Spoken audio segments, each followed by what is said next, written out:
بسم اللہ الرحمن الرحیم نحمده ونصلی علی رسوله الکریم اما بعد اعوذ باللہ من الشیطان الرجیم بسم اللہ الرحمن الرحیم وَلَنَبْلُوَنَّكُمْ بِشَيْءٍ مِّنَ الْخَوْفِ وَالْجُوعِ وَنَقْصٍ مِّنَ الْأَمْوَالِ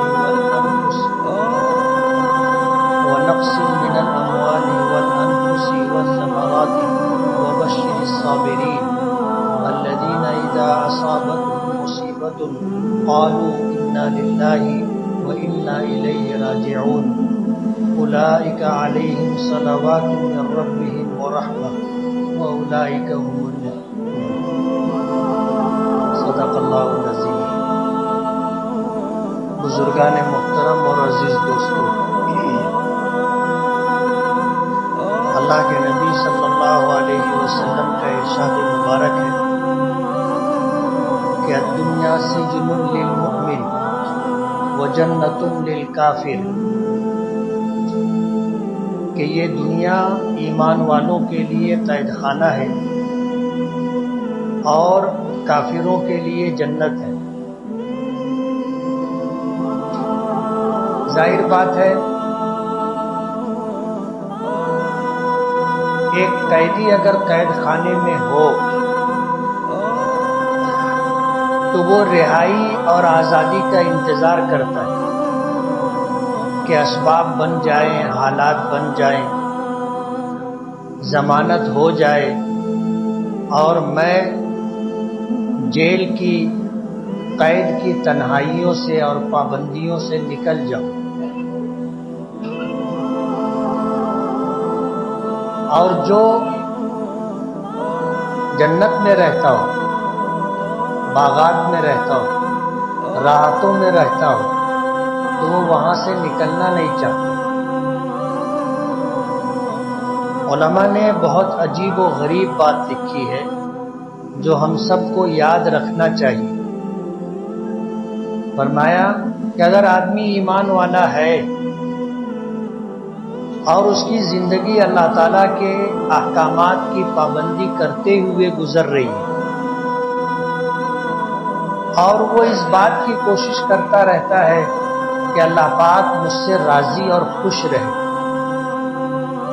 تو موت اس کے لیے اس دنیا میں سب سے بڑی نعمت اور سب سے بڑا تحفہ ہے۔ موت اس کے لیے رحمت اور تحفہ ہے، اور اگر وہ ایمان سے محروم ہے،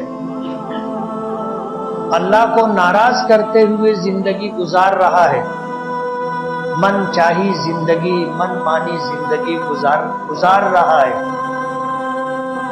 تو موت اس کے لیے اس کائنات کی سب سے بڑی مصیبت ہے۔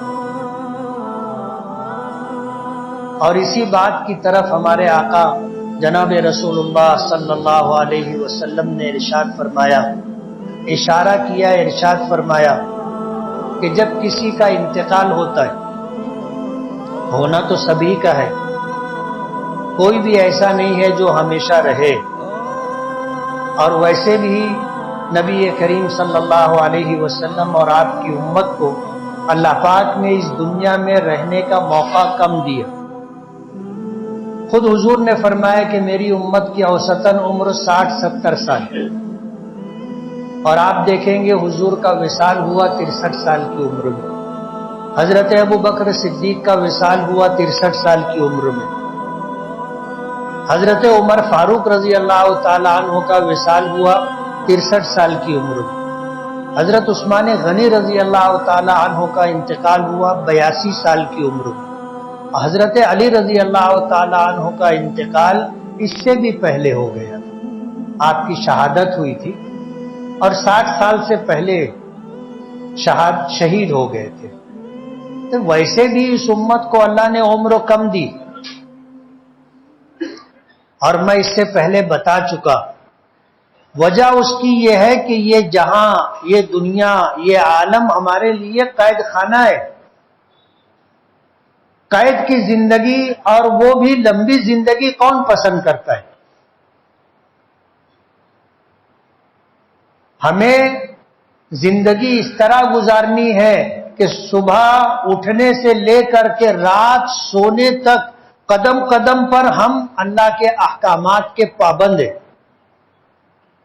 5 وقت کی نماز پڑھنی پڑے گی، سردی ہو، گرمی ہو، بارش ہو، امیری ہو، غریبی ہو، آدمی محنت مزدوری کر رہا ہو، گاؤں دیہات کا رہنے والا ہو، اچھا ہو، تندرست ہو، بیمار ہو، ہر حالت میں نماز پڑھنی. نماز کسی حالت میں بھی معاف نہیں، الا یہ کہ آدمی مر جائے، اور اگر زندہ ہے تو نابالغی کی حالت میں تو ٹھیک ہے،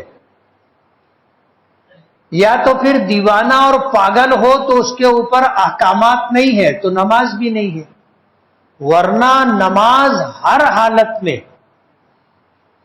پابندی ہے، اور پھر اس کے علاوہ مزید پابندیاں ہیں. تو ظاہر بات ہے کہ جب یہ دنیا قید خانہ ہے تو قید کی زندگی، اور وہ بھی لمبی زندگی، کون پسند کرتا ہے؟ یہ دنیا مشقت کی جگہ ہے.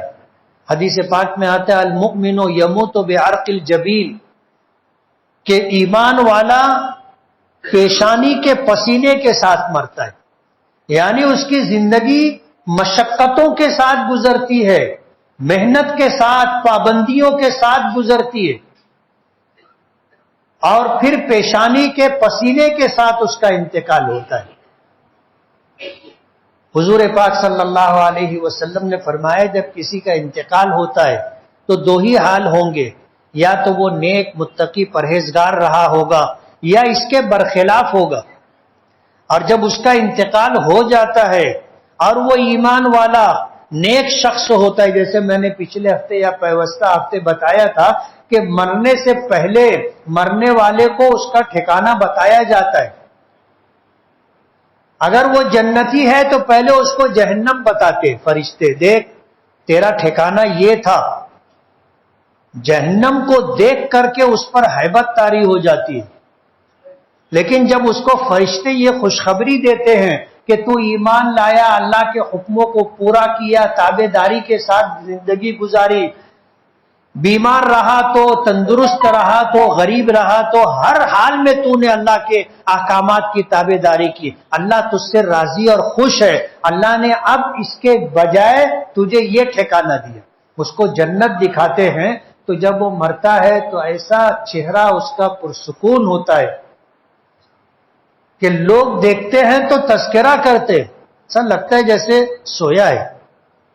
چہرے پر بالکل سکون ہوتا ہے، نورانیت ہوتی. اور اس کے برخلاف جب کوئی ایسا شخص مرتا ہے جو ایمان سے محروم تھا، کفر میں، شرک میں، اللہ کی نافرمانی میں زندگی گزاری، تو مرنے کے وقت اس کو بتایا جاتا ہے کہ دیکھ تیرا ٹھکانہ یہ تھا جنت. وہ دیکھتا ہے تو باغ و بہار دیکھ کے خوش ہو جاتا ہے. لیکن جب اس کو کہتے ہیں کہ تو نے اللہ کی نافرمانی کی، اللہ کو ناراض کیا، اب تیرا ٹھکانہ یہ ہے، تو جہنم دیکھ کر اس پر ہیبت طاری ہو جاتی ہے، اور اس بات کو دوسرے لوگ بھی دیکھنے والے محسوس کر لیتے. اب مر گیا یہ شخص، ظاہر بات ہے مرنے سے پہلے اس کو اس کا ٹھکانہ اچھا یا برا، جنت یا جہنم بتا دیا گیا. اب دیکھ لینے کے بعد جب اس کا انتقال ہو جاتا ہے، روح نکال لی جاتی ہے، تو اگر وہ جنتی ہوتا ہے تو وہ کہتا ہے زبان حال سے قدمونی قدمونی قدمونی، مجھ کو جلدی لے چلو، مجھ کو جلدی لے چلو. اسی لیے شریعت کا حکم ہے کہ کسی کا انتقال ہو جائے تو اس کی تدفین میں جلدی کرنا چاہیے، بلا وجہ تاخیر نہیں. جتنی جلدی اس کی تدفین ہو سکتی ہے اتنی جلدی انتظام کر کے اس کو ٹھکانے تک پہنچانا چاہیے. نیک ہوتا ہے تو وہ کہتا ہے قدمونی قدمونی. اسی لیے جب گھر سے جنازہ اٹھایا جاتا ہے اور لے کر کے چلتے ہیں تو وہ کہتا ہے جلدی لے چلو جلدی لے چلو. ہمارے یہاں جنازے کے ساتھ جانے کا جو معمول ہے بڑا عجیب و غریب ہے. شریعت کا حکم ہے کہ جنازہ آگے رہنا چاہیے، باقی سب کو پیچھے رہنا چاہیے، اور حکم ہے کہ اسے تیز لے کر کے چلنا چاہیے، بلا خبب، اتنی تیز نہیں کہ جنازہ ایسے ایسے ہلنے لگے، بغیر ہلے جتنی تیزی سے لے کر کے چل سکتے ہوں اس کو لے کے چلنا چاہیے. ہمارے یہاں جو ہے آگے لائن لگا کر کے لوگ کھڑے ہو جاتے ہیں اور جنازہ آہستہ آہستہ سرکتا رہتا ہے. جنازے کے پیچھے چلنا چاہیے. کتنے لوگ ایسے ہوتے ہیں کہ جنازے کے پہنچنے سے پہلے قبرستان پہنچ جاتے ہیں. ہمارے یہاں مشایعات کا حکم ہے کہ پیچھے پیچھے ساتھ ساتھ چلنا چاہیے، آگے نہیں چلنا چاہیے. جو لوگ جنازے کے آگے چلتے ہیں وہ مسئلہ سمجھ لیں. ہمارے یہاں بھیڑ جنازے کے آگے ہوتی ہے اور جنازے کے پیچھے لوگ کم ہوتے ہیں. تو جنازے کے پیچھے چلنا چاہیے. وہ میت کہتا ہے عجل عجل عجل، جلدی لے چلو. اسے پتا ہوتا ہے کہ نعمتیں میرا انتظار کر رہی ہیں. اور اگر اس کے برخلاف وہ اپنا مرتے وقت ٹھکانہ دیکھ لیا جہنم ہے، تو جب اس کو نہلانے کے لیے اٹھاتے ہیں تو کفنانے کے لیے اٹھاتے ہیں تو جنازے میں رکھ کر لے کر چلتے ہیں تو وہ کہتا ہے فائنہ تذہبونی، کہاں لے کے جا رہے ہو مجھ کو، کہاں لے کے جا رہے ہو مجھ کو. یہ بار بار میت کہتا ہے. اب اس کی زبان اللہ نے بند کر دی اور وہ آواز ہمارے لیے سننا بند ہو گیا تو ہم نہیں سنتے. انسان اور جنات کے علاوہ کائنات کی تمام مخلوقات اس کی آواز سنتی، اس کی آواز سنتی. تو وہ کہتا ہے مجھے کہاں لے کے جا رہے ہو. اگر نیک ہے تو اس کو جلدی اس کے ٹھکانے تک پہنچاؤ، اور اگر نیک نہیں ہے تو شریعت کی منشا یہ کہ یہ شخص یہاں اپنے گھر میں رکھے جانے کے قابل نہیں. یہ نحوست جلدی نکالو گھر سے. یہ وہ شخص ہے جس نے اللہ کو ناراض کر کے زندگی گزاری ہے اور قبر کا عذاب اس کا انتظار کر رہا ہے. ایسے گنہگار اور پاپی کو اپنے گھر میں رکھو مت، جلدی نکالو. نیک ہے تو بھی جلدی لے جاؤ اور نیک نہیں ہے تو بھی جلدی لے جاؤ، پہنچاؤ اس کے ٹھکانے تک. اور قبر روزانہ آواز دیتی ہے، صبح شام قبر آواز دیتی ہے کہ میں تنہائی کا گھر ہوں. انسیت کا سامان ساتھ میں لے کے آنا. میں اندھیرے کا گھر ہوں، روشنی کا انتظام کر کے آنا. میں کیڑے مکوڑوں کا ٹھکانہ ہوں، گھر ہوں، اپنی حفاظت کا انتظام کر کے آنا. قبر روزانہ آواز دیتی، صبح بھی آواز دیتی ہے، شام بھی آواز دیتی ہے. انسان اور جنات کے علاوہ کائنات کی تمام مخلوقات سنتی، ہم نہیں سنتے. اور وجہ اس کی یہ ہے کہ اگر ہم سن لیں تو پھر دنیا میں کچھ رہ نہیں جائے گا، کچھ اچھا نہیں لگے گا. نہ گھر اچھا لگے گا، نہ بیوی اچھی لگے گی، نہ بچے اچھے لگیں گے، نہ کھانا اچھا لگے گا، نہ لباس اچھا لگے گا، نہ سواری اچھی لگے گی. ہر چیز کی لذت، راحت، ذائقہ ختم ہو جائے گا. اس لیے اللہ پاک نے وہ آواز ہم کو نہیں سنائی. انسان و جنات یہ دونوں مخلوق اللہ کی مکلف مخلوق ہے، نہیں سنائی. اور اس لیے بھی نہیں سنائی کہ سن لیں گے یا دیکھ لیں گے تو ایمان بالغیب باقی نہیں رہے گا. ایمان بالغیب، اور ایمان بالغیب ہی نجات کے لیے ضروری ہے، ایمان بالمشاہدہ نہیں۔ یہی وجہ ہے کہ مرتے وقت جب عالم غیب عالم مشاہدہ میں آ جاتا ہے کہ جو چیز ابھی ہم نہیں دیکھ رہے ہیں پھر دکھائی دینے لگتی ہے، اور پھر نیک شخص سے کہتا ہے کہ دیکھو کون لوگ آ رہے ہیں، دیکھو اچھے لوگ، بڑے لوگ، بزرگ لوگ سفید کپڑے میں آ رہے ہیں، تھوڑا تم لوگ جگہ بناؤ، راستہ بناؤ۔ اتفاق کبھی ہوا ہوگا، مرنے والا بیماری کی حالت میں موت سے پہلے دیکھتا ہے، خوش ہوتا ہے، لوگوں کو بولتا ہے۔ عالم غیب عالم مشاہدہ میں آ جاتا ہے، اس کو دکھنے لگتا ہے، ہم کو نہیں دکھتا، ہم کو نہیں دکھتا۔ عالم غیب عالم مشاہدہ میں آ گیا تو پھر ایمان لانے کا اعتبار نہیں ہے، اس لیے کہ اب وہ عالم غیب تھا، اب ایمان بالغیب نہیں رہا، ایمان بالمشاہدہ ہو گیا۔ آپ نے اگر دیکھ کر کے مانا ہے تو اپنے دیکھے پر آپ نے یقین کیا، اللہ کی بات پر یقین نہیں تھا، نبی کی بات پر یقین نہیں تھا۔ اگر یقین آیا ہے اور تم نے مانا ہے تو دیکھ کر کے مانا ہے، یہ ایمان بالغیب نہیں ہے۔ اور نجات کے لیے ایمان بالغیب ضروری ہے۔ یؤمنون بالغیب، یہ وہ لوگ جو غیب کی حالت میں ایمان لاتے۔ تو میت نیک ہو بد ہو، ہر حالت میں اس کو اس کے ٹھکانے تک جلدی پہنچانا چاہیے۔ قبر و آواز دیتی ہے۔ نیک آدمی جب قبر میں رکھا جاتا ہے، نیک آدمی جب قبر میں رکھا جاتا ہے، قبر اس کا استقبال کرتی، دفن کر کے آدمی ہٹتا ہے، قبر اس سے کہتی ہے تیرا آنا مبارک، مجھے تیرا انتظار تھا، میری پشت پر جتنے لوگ چلتے تھے مجھے تجھ سے بہت محبت تھی، آج تو آیا ہے میرا حسن سلوک دیکھے گا۔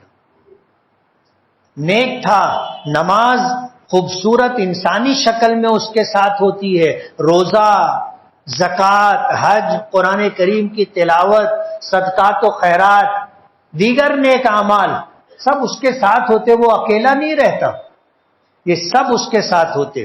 حدیث پاک میں آتا ہے جب سوال و جواب کے لیے فرشتے آتے ہیں منکر نکیر، تو یہ چاروں طرف کھڑے ہوتے، وہ کہتے ہیں وہیں رک جاؤ، وہیں سے پوچھو کیا پوچھنا ہے۔ وہ سوال کرتا ہے مر ربک کا، یہ کہتا ہے ربی اللہ، میرا رب اللہ ہے، زمین کے اوپر تھا تو بھی میں کہتا تھا کہ میرا رب اللہ ہے، اگر 2 گز نیچے آ گیا تو میری بات بدلے گی تھوڑی، اوپر بھی میرے لیے میرا پروردگار میرا رب اللہ تھا، ابھی بھی میرا رب اللہ ہے، ربی اللہ۔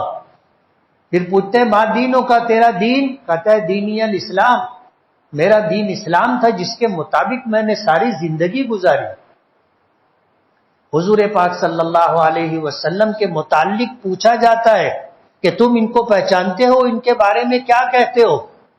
تو وہ کہتا ہے ھذا نبینا وھذا رسولنا جاءنا بالبینات والہدی فآمناہ وصدقناہ، یہ تو ہمارے نبی اور رسول ہے، یہ ہمارے پاس آئے، اللہ کا پیغام لائے، قرآن کریم لائے، مکمل دین و شریعت لے کر کے آئے، ہم آپ پر ایمان لائے، ہم نے آپ کی اتباع کی، تصدیق کی، پیروی کی۔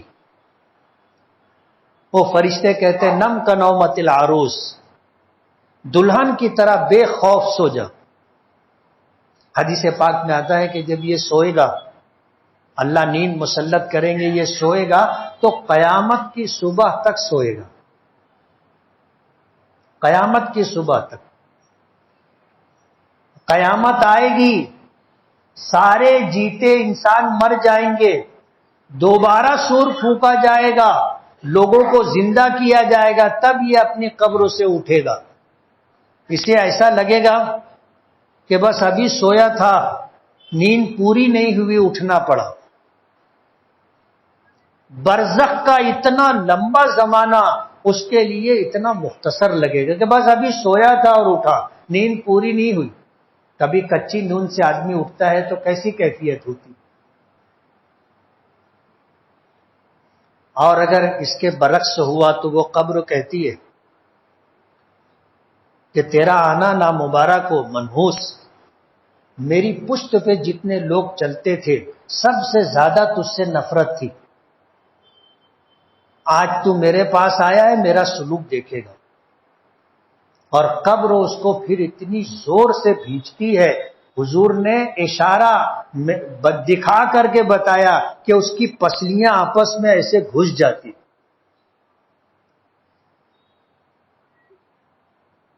قبر کا عذاب شروع ہو جاتا ہے،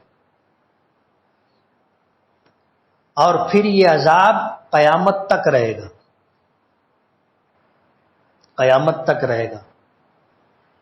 اکیلا ہوتا ہے، کوئی اس کے ساتھ نہیں ہوتا، قبر اس کے لیے تاریکی اندھیری کی جگہ ہوتی ہے، کوئی روشنی نہیں ہوتی، اللہ کا عذاب مسلط ہو جاتا ہے، وہ بھونتا رہتا ہے، ڈسا جاتا رہتا ہے، تکلیف میں ہوتا ہے، چلاتا ہے، اس کی آواز سب سنتے ہیں سوائے انسان و جنات۔ کبھی قبرستان میں دیکھا ہوگا جانور بدک کے اتنی تیزی میں بھاگتے ہیں، وہ عذاب کی آواز سن لیتے ہیں۔